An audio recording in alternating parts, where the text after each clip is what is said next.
Hello friends, welcome to educational मंदिर।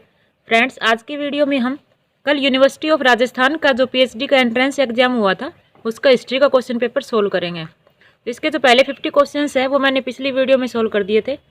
आगे के क्वेश्चन जो है वह इस वीडियो में देखने वाले हैं। इसमें जो है वो सभी आंसर तो मुझे नहीं मिले, लेकिन जो भी मिले हैं उनको हम देख लेते हैं। मुगल साम्राज्य में मनसबदारों का वेतन नियत किया जाता था। यह नियत किया जाता था उनके सैन्य दल के आकार के आधार पर। आगरा और फतेहपुर सीकरी दोनों ही लंदन से बड़े हैं, यह कथन किसका है? तो यह कथन है राफ फिच का, ऑप्शन सी। नेक्स्ट है, महजर नामक दस्तावेज का पाठ जिसके माध्यम से अकबर ने धार्मिक मामलों में सर्वोपरि निर्णायक की भूमिका ग्रहण की थी मिलता है। इसका वर्णन निजामुद्दीन की तबकात-ए-अकबरी में मिलता है।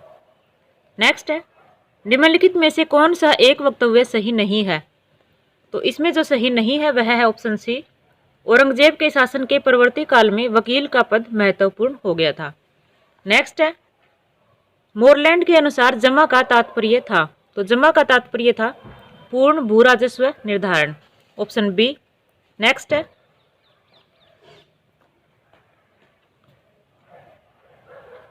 निम्नलिखित में से कौन सा एक फारसी ग्रंथ सुजान राय भंडारी द्वारा लिखा गया है?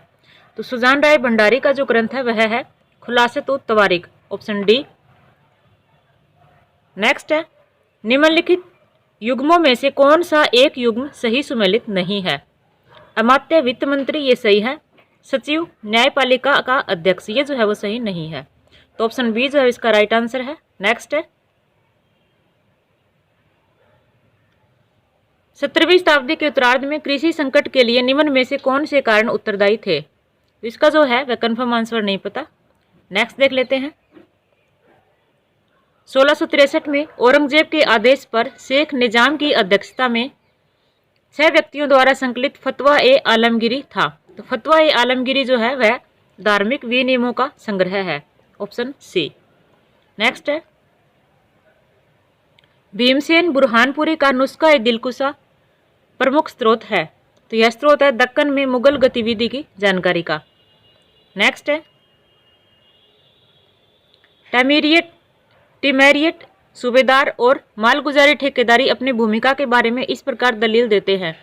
इस भूमि की उपेक्षित स्थिति से हमारे मन में उद्विग्नता क्यों हो और हम अपना धन और समय इसे उपजाऊ बनाने में क्यों बर्बाद करें? हम एक पल में इससे वंचित किए जा सकते हैं और हमारे उद्यम से न तो हमें कोई लाभ होगा न हमारे बच्चों को। उपर्युक्त वक्तव्य दिया था। इसका भी ज़्यादा कन्फर्म आंसर नहीं पता। पक्षियों, पशुओं एवं फूलों के अपने चित्रांकन के लिए खास तौर पर विख्यात मुगल शैली का चित्रकार है। तो वह चित्रकार है उस्ताद मंसूर। यह शिकायत कि जजिया के तहत लाखों में इकट्ठी की गई रकम का थोड़ा भी हिस्सा शाही खजाने तक नहीं पहुंचता था, औरंगजेब के शासनकाल के निम्नलिखित इतिहासकारों में से किसके द्वारा की गई? तो यह की गई खफी खां के द्वारा। नेक्स्ट है, सूची 1 को सूची 2 से सुमेलित कीजिए तथा सूचियों के नीचे दिए गए कूट का प्रयोग कर सही उत्तर का चयन कीजिए। सूची 1 में स्मारक दिए गए हैं, वह सूची 2 में उनकी विशेषताएं दी गई हैं। तो ताजमहल की विशेषता है कंदाकार गुंबद, फतेहपुर सीकरी प्रसाद संकुल, धार्मिक रूपों का व्यापक प्रयोग, गोल गुंबद, पूर्व आधुनिक भारत में निर्मित विशालतम गुंबद और शेरशाह का मकबरा पानी से घिरा हुआ। तो इस तरह से ऑप्शन डी जो है वह इसका राइट आंसर है। नेक्स्ट है, शिवाजी और पेशवा बाजीराव प्रथम के बीच एक समान विशेषता जिसने युद्धों में उनकी सफलता सुनिश्चित की थी, तो वह है छापामार युद्ध पद्धति। नेक्स्ट है, निम्न में से कौन सा एक कथन जो मुगलकालीन व्यापार तथा वाणिज्य से संबंधित है सही नहीं है? तो इनमें जो सही नहीं है वह है ऑप्शन बी। मीर जुमला तथा शाइस्ता खां ने आयातित वस्तुओं के व्यापार पर एकाधिकार कर लिया था। नेक्स्ट है, हाइड्रोलिक सभ्यता शब्द किसने गढ़ा? यह भी जो है इसका आंसर कंफर्म नहीं है। हेरोडोटस को इतिहास का जनक किसने कहा? सिसरो ने जो है वह हेरोडोटस को इतिहास का जनक कहा था। नेक्स्ट है,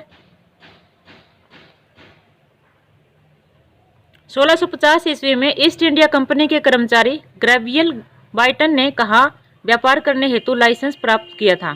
तो बंगाल में व्यापार करने हेतु जो है वह लाइसेंस प्राप्त किया था। प्लासी किसके पास स्थित है? मुर्शिदाबाद, पश्चिम बंगाल के पास। नेक्स्ट है 1853 के अधिनियम के अनुसार गवर्नर जनरल की परिषद का विस्तार किस उद्देश्य के लिए किया गया था? तो विधायन के लिए।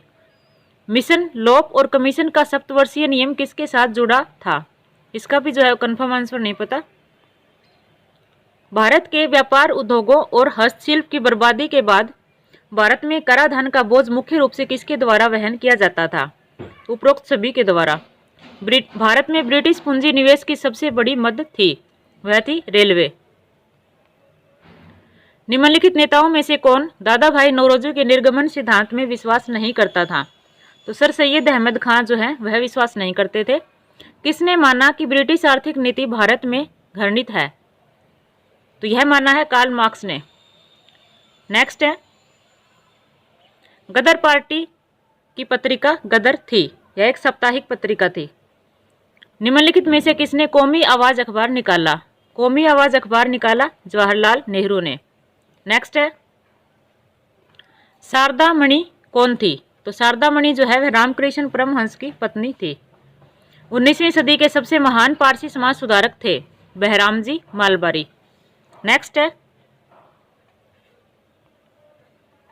1855 में किस ब्रिटिश कमांडर को संथालों ने पराजित किया था? तो मेजर बरो को जो है वह पराजित किया था। अलीपुर षड्यंत्र मामले में अरविंदो घोष का शानदार ढंग से बचाव किया, चित्तरंजन दास ने बचाव किया था। नेक्स्ट है निम्नलिखित में से कौन काकोरी षड्यंत्र मामले में सरकारी वकील था? तो इनमें से जो सरकारी वकील था वह था जगत नारायण मुल्ला। ब्रिटिश पत्रकार H.W. नेविंसन संबंधित थे, स्वदेशी आंदोलन से संबंधित थे। नेक्स्ट है गांधी जी ने सेवा धर्म कहाँ अपनाया था? तो दक्षिणी अफ्रीका में अपनाया था। नोआखली के दौरान महात्मा गांधी के सचिव कौन थे? प्यारेलाल थे।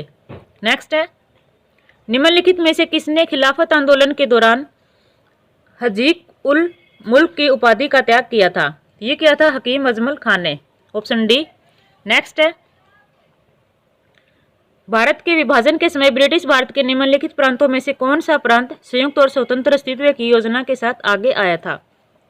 एक बार छोड़ देते हैं। क्वेश्चन नंबर 90 भारत में किस पंचवर्षीय योजना में मिश्रित अर्थव्यवस्था को चुना? तो द्वितीय पंचवर्षीय योजना में चुना था। नेक्स्ट है भारत के संविधान की व्याख्या किसकी भावना पर आधारित है? प्रस्तावना पर। कश्मीर की राज्य संविधान सभा 1951 में चुनी गई थी, इसकी पहली बैठक हुई थी, इसका भी नहीं पता। हिंद स्वराज का मूल गुजराती से अंग्रेजी में अनुवाद किसने किया? तो महात्मा गांधी ने ही किया था। नेक्स्ट है किसके सुझाव पर मत्स्य संघ नाम रखा गया? मत्स्य संघ नाम जो है वह रखा गया है के.एम. मुंशी के सुझाव पर। नेक्स्ट है विजय सिंह पथिक से संबंधित निम्न कथनों पर विचार कीजिए। रास बिहारी बोस के क्रांतिकारी दल से संबंधित थे। इन्होंने विद्या प्रचारिणी सभा स्थापित की। इन्होंने सेवा समिति की स्थापना की। साधु सीताराम दास के साथ मिलकर एक अखाड़ा स्थापित किया। तो सभी जो है वह सही है, ऑप्शन डी। नेक्स्ट है फरवरी 1932 में अखिल भारतीय जाट महासभा का वार्षिक अधिवेशन हुआ था। तो झुंझुनू में जो है वह यह अधिवेशन हुआ था। 1931 में स्थापित बूंदी प्रजामंडल के अध्यक्ष कौन थे? कांतिलाल इसके अध्यक्ष थे। नेक्स्ट है राजस्थान में गांधी जी की मानस पुत्री किसे माना जाता है? सत्यभामा को जो है वह माना जाता है। इसी के साथ जो है ये पेपर कंप्लीट हो गया। धन्यवाद।